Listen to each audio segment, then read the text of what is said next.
தமிழ்நாடு பொறுத்த வரைக்கும் யாரையாவது போய் ஏதாவது சந்திக்கணும் அப்படின்னா இந்த மூஞ்ச மூடிக்கிட்டு போய் சந்திக்கிறதோ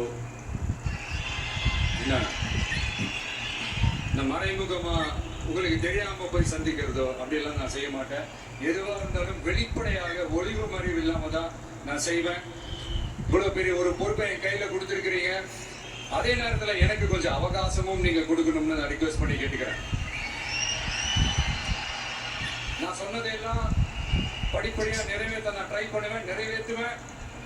அதே நேரத்தில் எனக்கு கொஞ்சம் அவகாசம் கொடுத்தீங்கன்னா எனக்கு கொஞ்சம் உதவியாகவும் ஒத்துழைப்பாகவும் இருக்கும். இது உங்களுடைய ஆட்சி. பெண்கள் பாதுகாப்பு ரொம்ப ஸ்ட்ரிக்டா வச்சிருப்பேன். போதைப் பொருள் கலாச்சாரம் அதை கண்ட்ரோல் பண்றதுக்கு என்னென்ன ஸ்டெப்ஸ் எடுக்கணும், என்னென்ன முயற்சிகள் இருக்கணும், இன்னிலிருந்து அதை நான் எடுப்பேன். நம்ம பசங்களை அதிலிருந்து காப்பாற்ற வேண்டியது நம்ம அரசனுடைய பொறுப்பு. அதே மாதிரி சட்டம் ஒழுங்கு எல்லாருக்குமான பாதுகாப்பை நான் உறுதிப்படுத்துவேன்.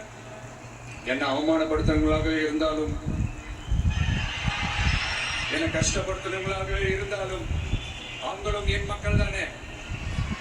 நண்பர்களாக இருந்தாலும் எதிரிகளாக இருந்தாலும் 8 கோடி மக்களும் என் மக்கள் தானே.